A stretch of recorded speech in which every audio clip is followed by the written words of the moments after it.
So I thought your boy Uncle Moo was finished.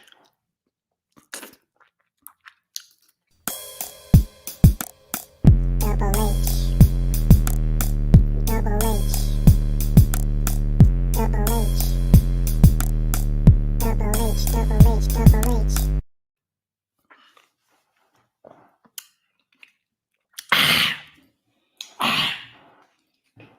I thought your boy Uncle Moo was finished. That's what I thought. That's isn't that the idea? He's finished. He's done. He's trash. He's useless. But we'll break down the game. We'll break down the game because obviously I know that there are a lot of Arsenal fans and some sports fans on this here Half Football Hot channel and so forth. So we're gonna break it down. But I thought he was finished. I thought he's trash. I thought he's used. I thought he's used. Okay, he got the dub. Your boy Uncle Moo got the dub, and not only dub, he got the North London Derby dub. And just in case you guys are saying, oh, "Half hope," what are you on about, half hope? What on earth are you on about, half hope? Uncle Moo is useless. What the hell are you on about, mate? I'll tell you what I'm on about. I'm on about this, mate. Boom. Check this out. Ooh. Oh, you can't see. Oh, it's too small. It's too small. So there you go. Look at that. Tottenham, 3 games to go. 3 games to go. Tottenham in eighth, 52 points, 2 points ahead of their rivals. Arsenal. So go Sheffield United, Wolves up in there. So Tottenham are not going to get top 4. I think top 4 is longer than gone, but it's going to be interesting to see who finishes above who within Tottenham and Arsenal. But I definitely want to break down the game for sure. I want to break that game down for sure. Some interesting games for Tottenham. They better win that game. If Uncle Moo knows what's good for him, he better win that game. Okay, he better win that game. So I would say overall Arsenal with a better team. And if you were to ask me, I would say that Arsenal deserved to win the game. That's what I would say. I thought it was pretty even in the first half, but I think in the second half, specifically before they went on the break, I think it's almost as if like that water break actually messed up the flow that Arsenal were in. So maybe that's something to discuss with regards to how the water break can actually be a hindrance for teams, because before the water break, in the second half, Arsenal were looking really good. The way that they were passing, the moving the ball around, Xhaka, he looks good. He looks good. So I don't know how him and Arteta have worked out and so forth, or maybe him and Emery were blows or something. But the dude I saw like some months ago was a classy break. It was a classy break. But I think he's definitely played his way out to the Brick Academy, and I think right now he deserves the suspension for the Brick Academy, because for me, he was probably the best player on that pitch. I think for me, Xhaka and Thetebels lubricated the wings and Lo Celso. I still want to know specifically what Lo Celso does. That's why I put it that to you. I said, for Lo Celso, what do you do for a living? Because it isn't professional football. I strongly don't believe that he earns his wage and a living through playing professional football, because what I saw is not a professional football player. But,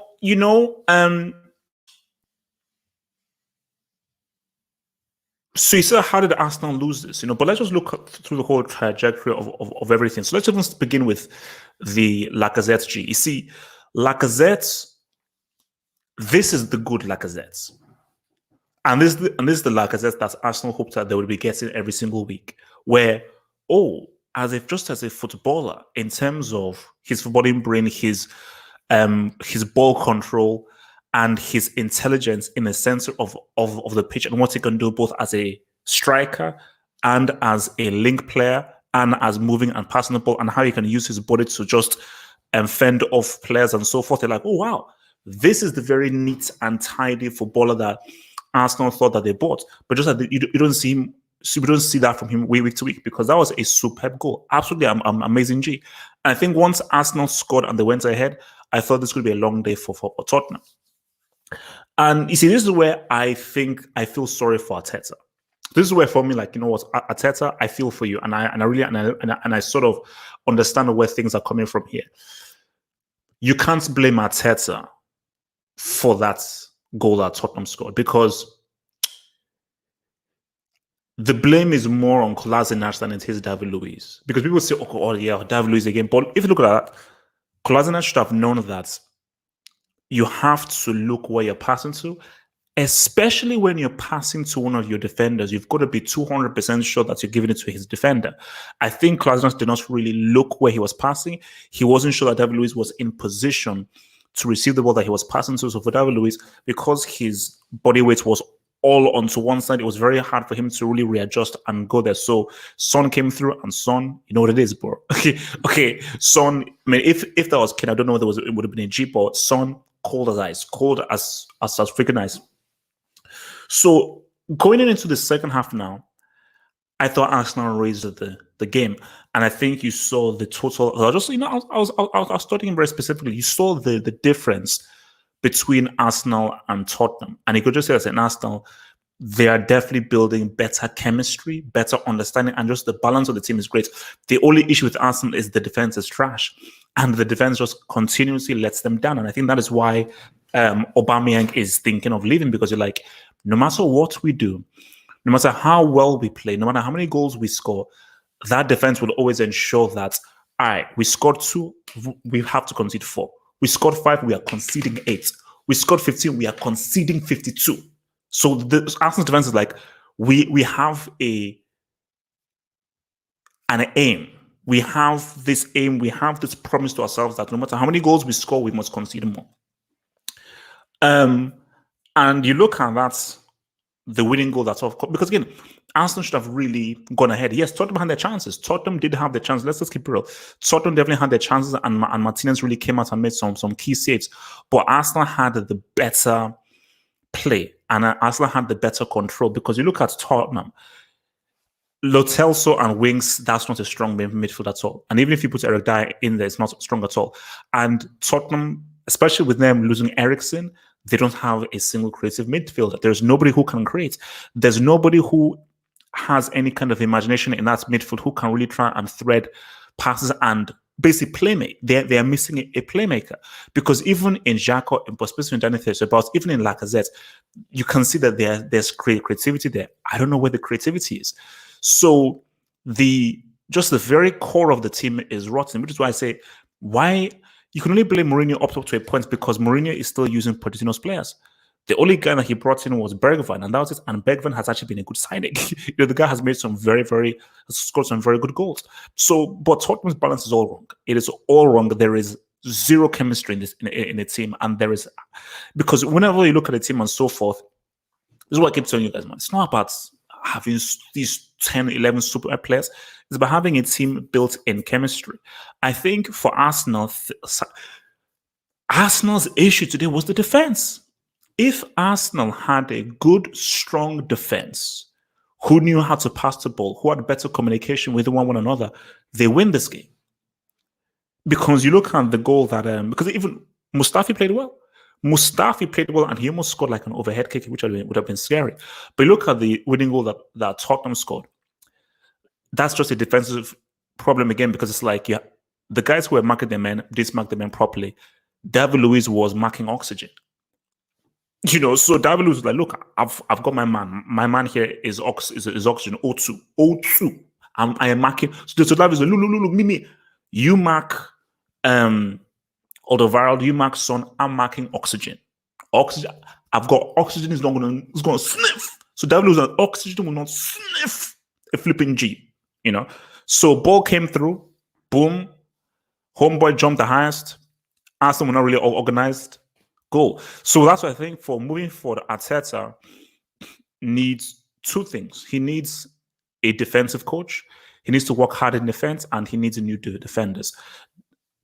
If David Luiz has signed a new contract for Arsenal, Arsenal are a bunch of morons.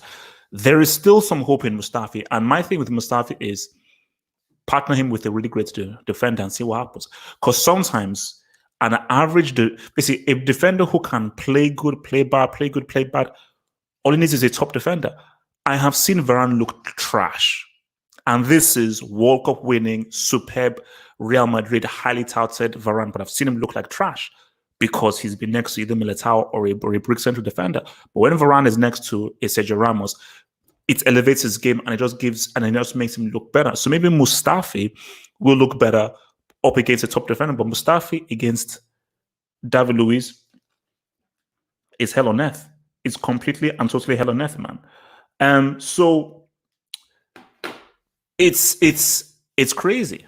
It's crazy. So I think for overall, man, obviously I'll go over to your questions, man, is even if Tottenham won this game, they could have easily lost this game. And this was not a great performance from Tottenham. Lo Celso, I think, does not fit into this team. And again, Pochettino, but that's not a Mourinho purchase. But Mourinho can only use what he has before. He has a someone especially buy his own players. So I think it's going to be interesting to see how much money will Daniel Levy give him. Who will Mourinho buy? And I cannot wait for that All or Nothing Amazon Prime documentary because I saw an advert for it online. That's going to be a wild documentary. And it will be so much good just seeing that documentary based on all of the crazy things that have been happening. When does that documentary come out, actually? So that is there. And so for Tottenham, Mourinho needs to build his own team. And Tottenham fans need to ask themselves, can you maybe survive without Harry Kane? I know that's a crazy question. That's like a crazy man thing to say, but I do think that a Tottenham side who removes Harry Kane gets a more mobile, quicker, faster striker who complements Son well, complements Moura well, and complements Bergwijn well, I think could be far more dynamic. Because for me, as I said again, Tottenham's best player is Son. That's their best player.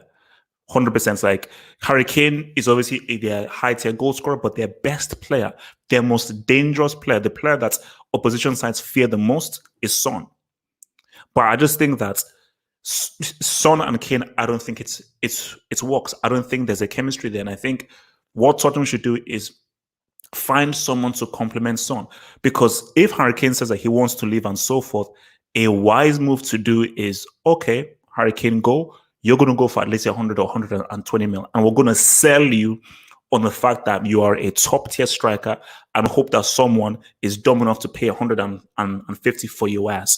So if they get like 120, 140 for him, my gosh, man, that can get you a creative midfielder, probably a replacement for Aurier, probably a good quality right back or left back who can cross and go forward, and a really good quality striker. Because if Tottenham gets a good mobile striker, they're going through.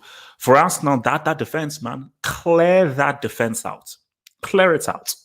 Clear it out. For me, David Luiz sent him packing. Buy 2 top-tier central defenders. Minimum 1, but they need at least 1 total world-class defender. Say what's up to Upamecano. Try and say what's up to Upamecano and see what's popping off. For me, I think the midfield is fine.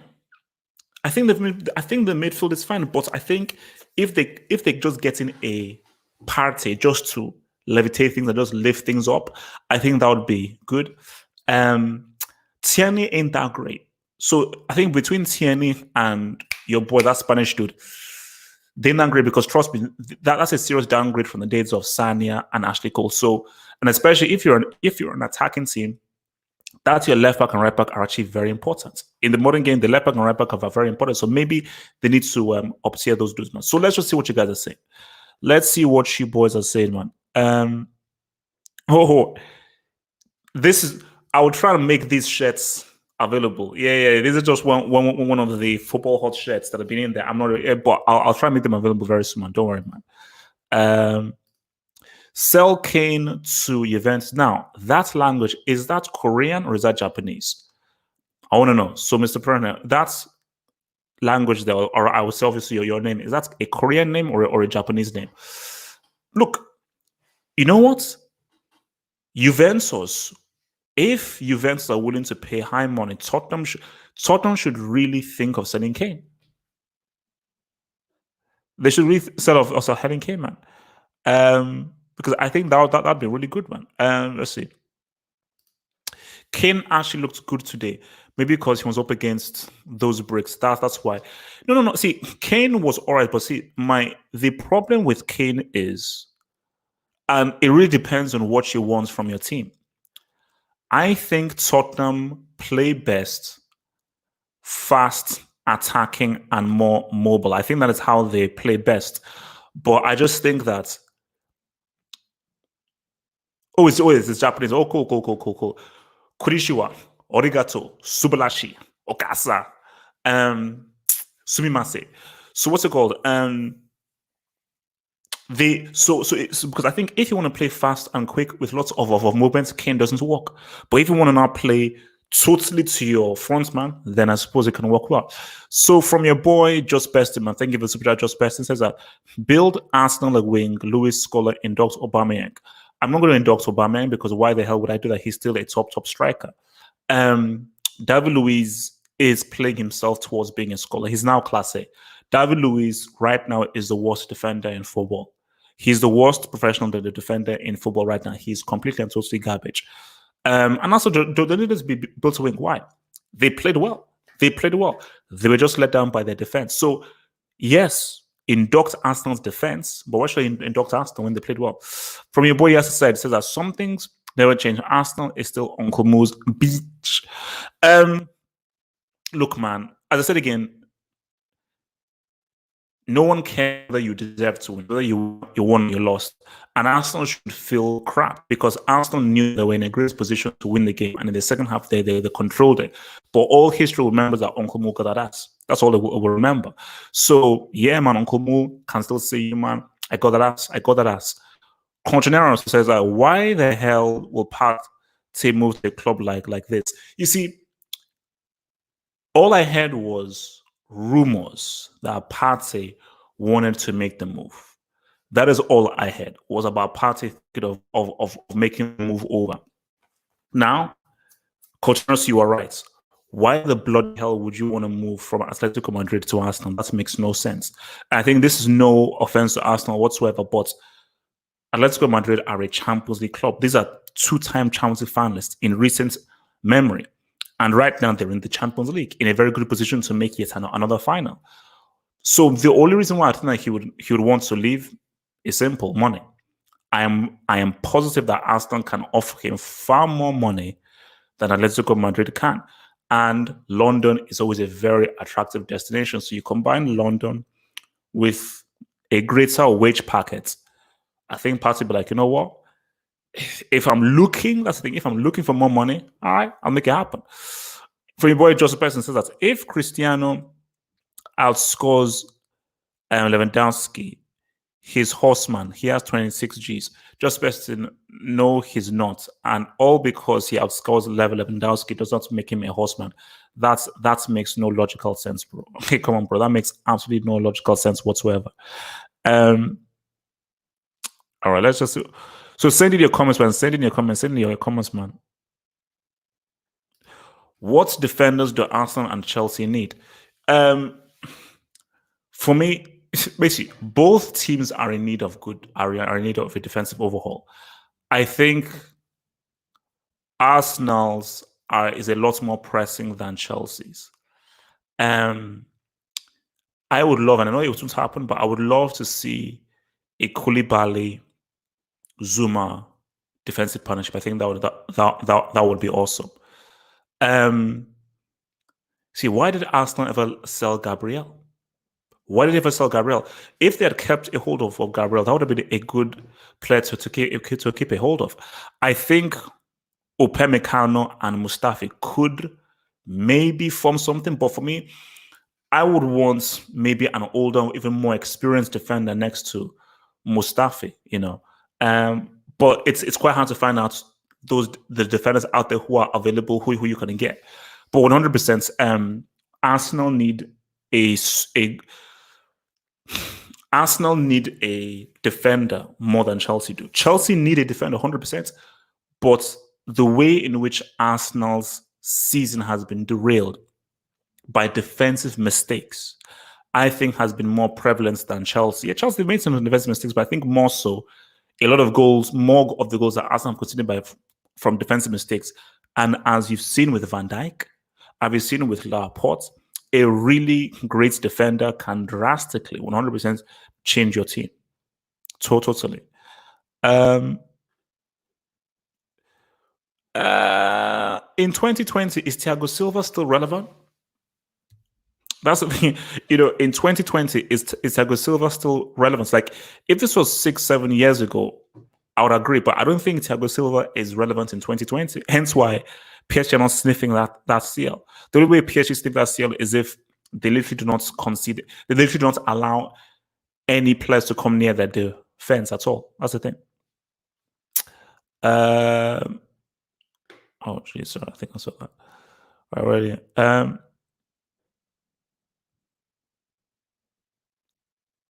What the heck? All right, let's just see. Just thoughts on Wolves 3-0 win against Everton. No, good. But for Wolves, it's like, is it too little, too late? Because Wolves suffered two very, very key losses.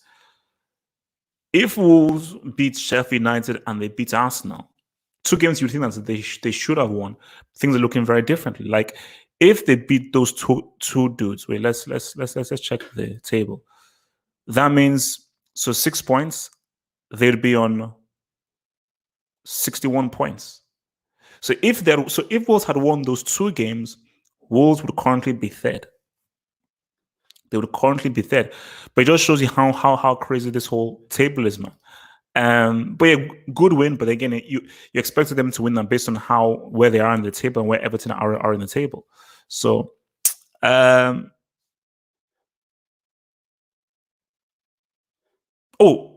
sorry, mistake. Sorry, no, it's not 61. They would be on yeah, 61. Yeah, 6 points. 661 because they're on 55 points now. Six more points, 2 wins, they'll be on 61. All right, let's just see what they're saying. But look, I said again, look, man. I mean, let me just say this. I still believe that Arsenal are not in the kind of, because when people say, oh, it will take like 10, 20 years before Arsenal become relevant. I said, no. That's just being harsh and that's just being overtly dramatic. But what I will say though is that I still don't believe Arteta is the man to take Arsenal forward. That I don't believe, because again, people forget that this is Arteta's first full job. Before Wenger came to Arsenal, he was already manager of Monaco, so he was already experienced before he came to Arsenal. So are Arsenal just happy with having a 5-year, 6-year plan with Arteta? Because I know for myself, Lampard, man, I'm not prepared to give Lampard like 5 years to learn on the job. That's not happening. That's not because I'm much about to post a blog and post a piece on my blog about my view on Lampard with regards to, you've done well, good job. Chelsea not a club where we'll give you 3 years just to grow and develop. That's not how I work. That's not how Bram works. So for Arsenal, are you happy to give Arteta time to grow, or do you want to win now? But maybe Arsenal, like, you know what, it is what it is. Things have changed. We are happy for a slow 5-6 year process. But then Wenger will say, "Oh, okay, you're going to give Arteta all this time. I was trying to rebuild something. I was trying to rebuild something from the ashes of the Invincibles. So, but you didn't give me time." From the real deal, says that talk about Syria penalties. They give it a pen for nothing. I don't want to say too much. But all I say is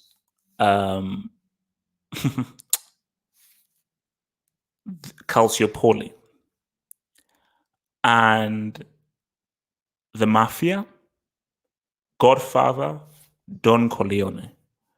Now, if you put those things together and you connect the dots, then you'll be closer to understanding where I'm personally coming from. So it is not a surprise that penalties are so easily given in the Serie because you know what it is. You know what it is.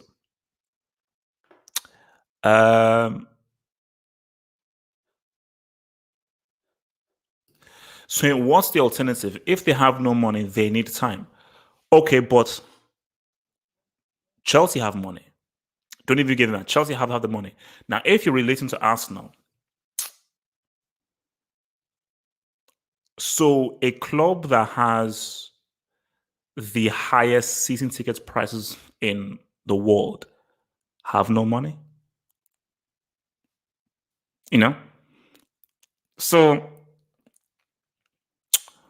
because even if you don't have any money, even if you don't have any money, even more so, you need an experienced manager to really manage with what you have.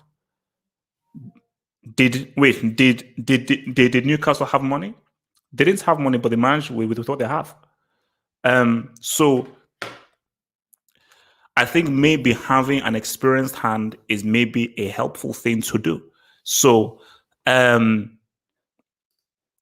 because when Arsenal were hiring people, and I said, "Yo, Benitez, what does he say? What does he say? But I'm like, if your club is going through a period where you don't have the players, you don't have the person, you may not really have the money or the funds to get players, you need to now have an experienced person just to try and get you wins. That is why look at how well Benitez did for Newcastle. So, thoughts on Messi being the first La Liga player to get 20 goals and 20 assists means nothing to me. It's an irrelevant stat. I told you guys, like, see, maybe this is something that we'll probably discuss on the Sunday Hangouts. These stats, like 700 goals, 300, these things, they don't mean anything to me. Like for Messi, either you show me a World Cup or I don't give a damn. So show me a World Cup, show me another Champions League, show me a Copa America. Anything else you do, I'm like, okay, yeah, cool, well done. Oh, 20 assists, oh, cool, well done. Like, I know for some people, they get high off that. That's very orgasmic for some people to say, oh, he's broken another record. Oh, look at how amazing he is. Like 20 years. Look at how I'm like, boring, yawn, I'm bored. Because I'm like, so you can break all these records, but you can't score a single goal in a World Cup knockouts game. You can break all these rare records. You cannot win a single international trophy. So what the heck do these things mean? See, for me, I look at the whole pie. Certain people, all you want to do is you want to censor the story and you want to control the narrative. And by control the narrative, you're like, okay, no, let's just ignore that, Oh my gosh, look at the Champions League. Look at the goals. Look at what it's doing. Look at how amazing it is. But World Cup, no, shh. Don't mention the World Cup. Don't mention Copa America. Don't mention Argentina. I mean, come on, man. Come on. See, that's not okay. See, maybe it's about perception. For a lot of people, 700 goals, wow. And that doesn't mean anything to me. I'm sorry, like, I see 700 goals, I'm like, oh, okay, yeah, that's a lot of goals.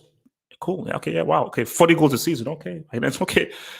What gets me going is degree of difficulty. This is a moment. This is a hard moment. It's a tough moment. Things are not going your way. You have to dig deep. Can you dig deep and succeed? That's where I give you your respect. I'm all about degree of difficulty. Those shining when things are at their hardest. Which is why for me, I'm not a fan of Messi and Cristiano. I appreciate what they've done. I'm just not so much a fan, and I just don't hold them in that high regard. For me, Christian Messi, they are stats merchants. They're some of the best stats merchants in history. But your stats merchants, because again, every single time that the big moments have arrived, specifically big moments through degree of difficulty, where you can't hide behind Real Madrid, you can't hide behind a Barcelona, where okay, you, things are not really to your catering, you're flopped. Okay, look at what Forlan did for Uruguay. Okay, look at what he did for Uruguay. Come on.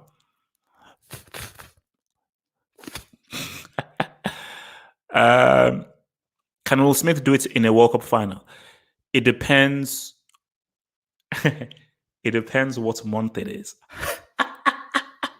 I think Will Smith can do it if the World Cup final is held in January, February, March, April, May, June, July, September, October, November, December. He can do it in all those months. So it really depends on which month for Will Smith to get a World Cup in, man.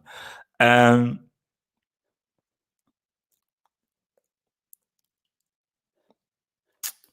so you only okay. See, don't phrase it like that, because when you phrase it like that, it just seems to, oh wait. But listen to what I'm saying. The World Cup is the biggest. See, you can't change the rules. You can't change the rules to suit your narrative. The World Cup is and always has been the biggest tournament in the world, and that is the most watched sporting event in the world. It has surpassed the Olympics. The World Cup is the most watched sporting event in the entire globe. So, and that is the tournament that really defines you as a great. Not everybody watches the Champions League. The Champions League is still mainly a football only thing, mainly. And people can say, oh, you do realize that in the Champions League, you can create stacked teams. See, now, if Messi won a Champions League for FC Porto, I salute you. Now, if Cristiano won a Champions League for Everton, I salute you. Are Barcelona losers? Are Real Madrid losers? Barcelona have won Champions Leagues before Messi. Real Madrid have won Champions League before Cristiano. So, yes, what they've done in the Champions League is amazing, but look at who they are playing for.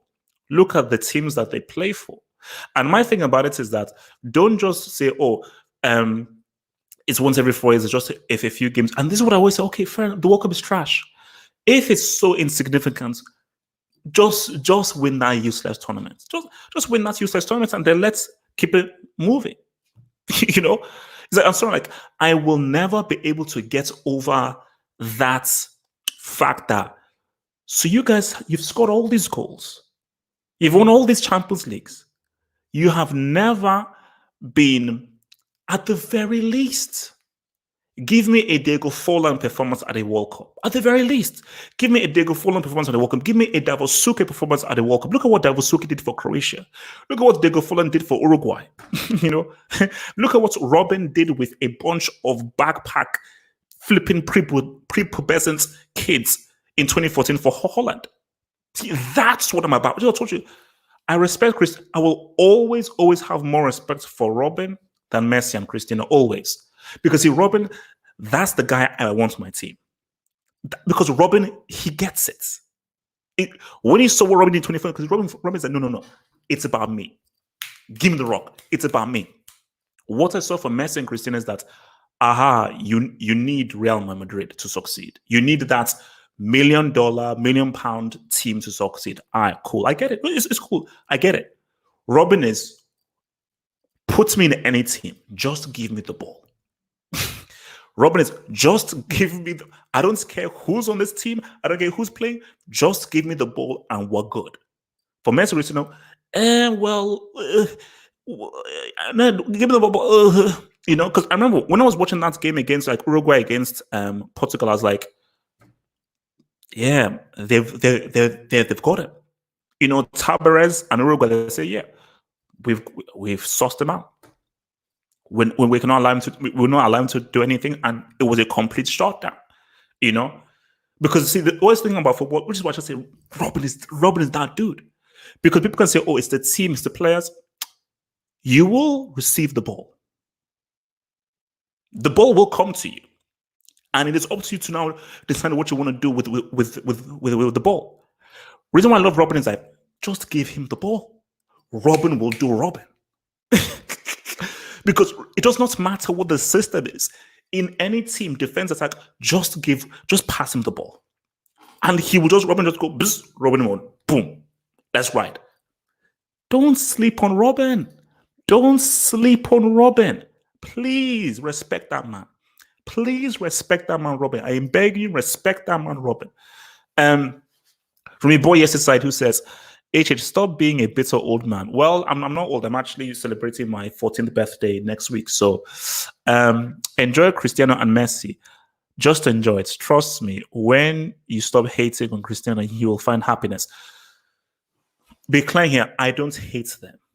And for me, I think hate, first of all, breeds negativity. And I think if you spend your time hating something, you actually live a worse life, and it actually affects you mentally and emotionally. So for me, I don't put myself, I don't consider myself with hate. Each time I find someone hating something, I just go beyond it. I do not hate anyone. No, I don't. I leave that to Messi fanboys and Cristiano fanboys who are like, oh, I hate Messi, I hate Cristiano. Yeah, that's cool. I don't hate any of them. No, I don't. I just don't view them in the same way that you guys do, which has been our 6-7 year debate that you guys see these guys as goats and legends. I don't. I see these guys as club legends. I see these guys as club goats, and I respect what they've done in the club game 100%. See, that's the thing. I respect what they've done. I just don't care. It doesn't mean much to me, So you can respect something, but it's like, yeah, I don't give a damn. Like you can it means nothing to me. All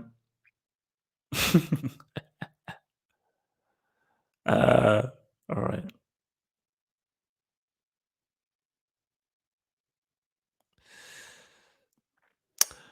So Robin is a one-trick pony, but that's one trick worked very well.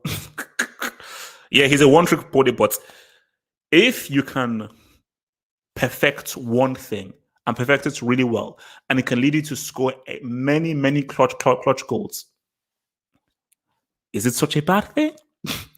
Is it really such a bad thing, man? Is it really such a bad thing? So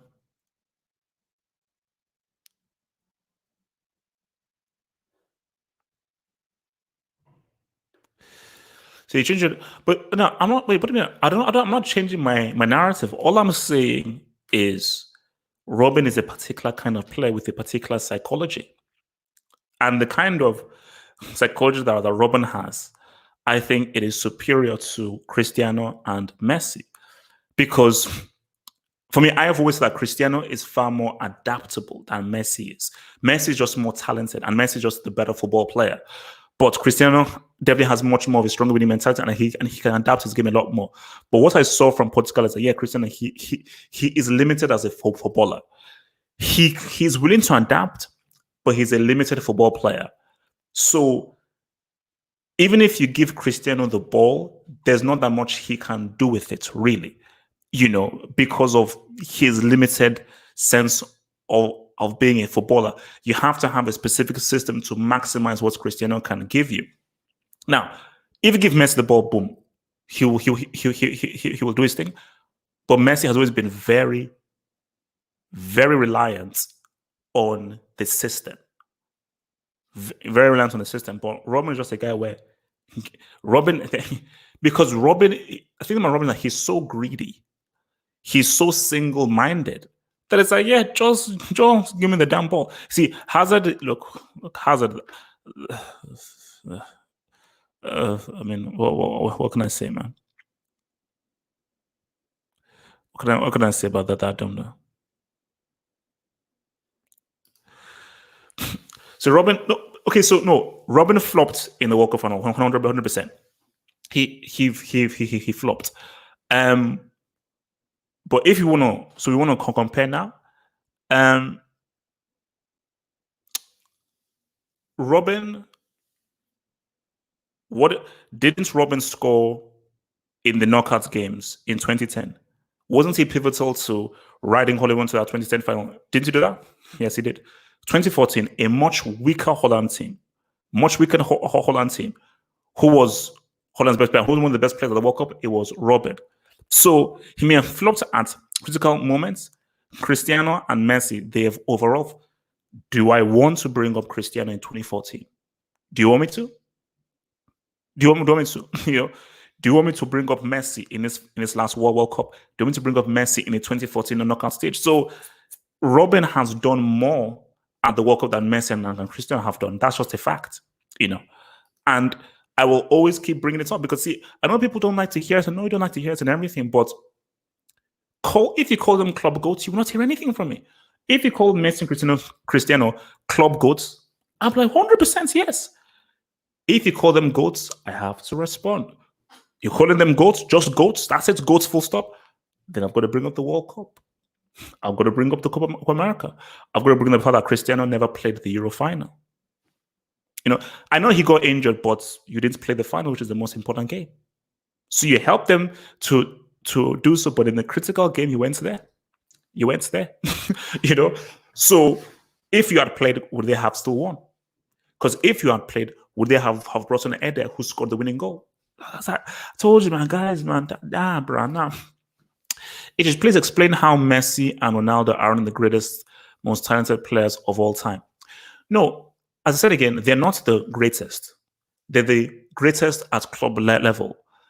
Messi is 100% one of the most talented players of all time, 100%. 100%. Messi is the most talented. Cristiano is one of the most talented goal scorers, 100%. So you have to understand those things. Cristiano, one of the most talented goal scorers. Messi, one of the most talented. Two club greats, not greats overall.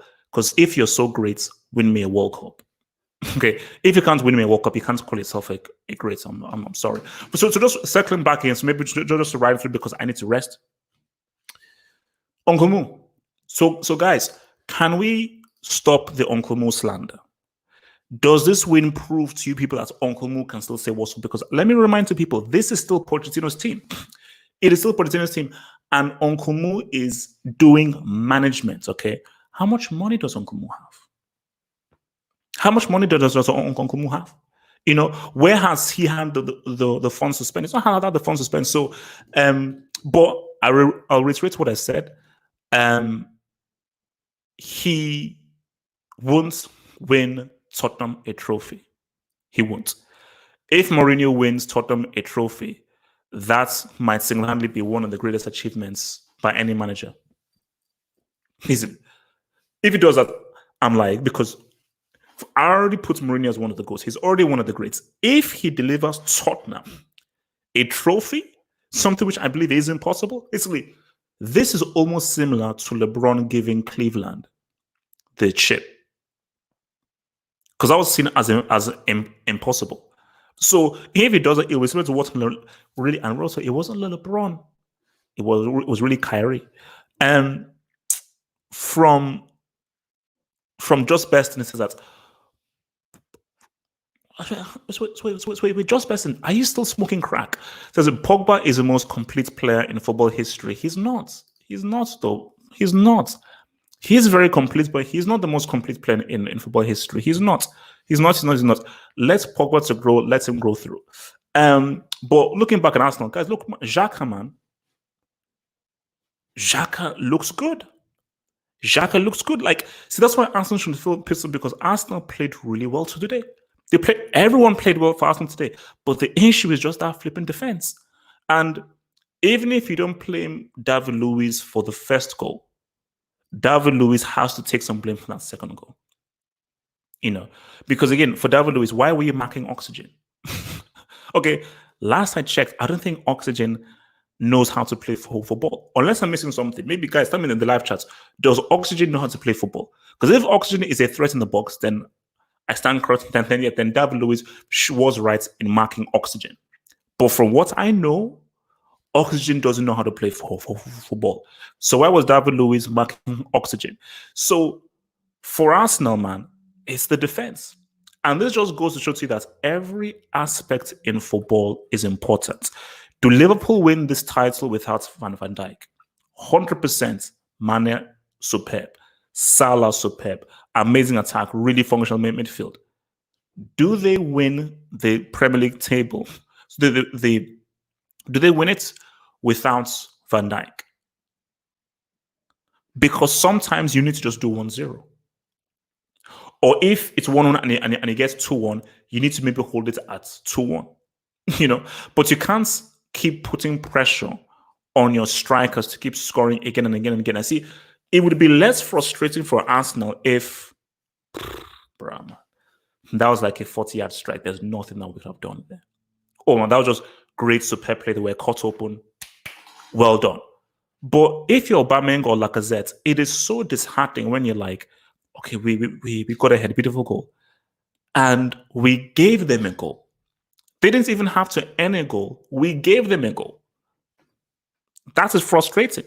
It is very frustrating, you know. But look, see for Nkrumah and Tottenham, I said again, Son is that dude. I am such a fan. See, Son is my kind of player because he is all about danger. He is boom, straight, let's go. So Son, I told you, if it's me, I know Tottenham fans may say no. If it's me, if someone is willing to bid high for Harry Kane, that's the key thing, high. I would, if it was Mourinho, I'd go to leave and say, look, this might be risky. You might call me crazy. But think about the bigger picture here. If we sell him for this 100 mil, we know Son can get. We just need to get a really good quality striker. And a quality striker that has movement. But the thing is, what I'm thinking is that I think Mourinho actually likes Harry Kane as a striker. Because I think Mourinho sees in Harry Kane, he sees Milito. But the thing about Milito and Harry Kane was, look at the kind of team that Milito had. You know, now let's just be fair here. I would say that Harry Kane is still a damn good finisher. Not that great a football player.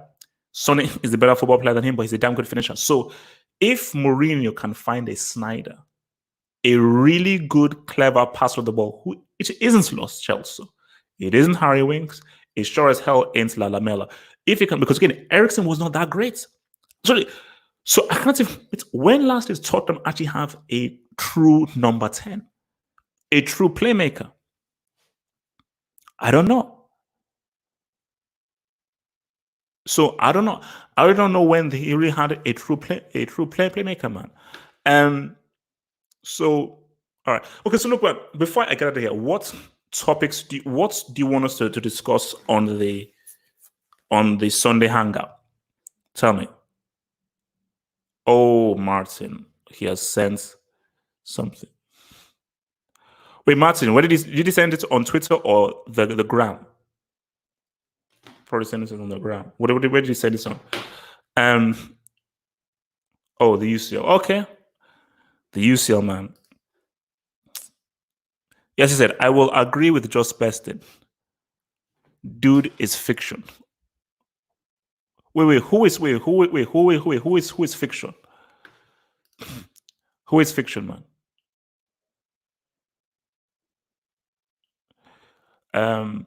You see now, yeah, this is true. Yeah, Modric. But let me be real. That wasn't even that was not peak. Peak Modric was Real Madrid. He was very good. He was very good. But also remember, Modric isn't really a number 10. Modric is a central midfielder. Like he can create, but Modric isn't a playmaking specialist like Snyder was, like Iniesta, like David Silva, like Ricardo, where you are a specialist in creating like Dennis Bergkamp. That is what Tottenham need. Because all Tottenham just has are just very industrious players, you know. But again, you look at, so that's the thing. Either Tottenham get a number 10 or they get a false 9. See, Harry Kane isn't a false 9. He's a striker. He can drop deep and he's quite good at passing, but not really a false 9. So guys, look, man, that's all from me. I will see you guys tonight from 11 p.m. Obviously, some of the usual guys will be there, but also I'll also make it an open one. So I'll post a link on Twitter for some of the other guys to join me if you want to join us. So I'll see you guys 11 p.m. Stay true, stay real, stay sexy, stay sassy, and I'm out. Become a Football Hut member and gain access to cool emojis on the live streams and get access to new YouTube content by clicking the join button here. And to view that new content, head over to the YouTube channel homepage and click on the community tab over here.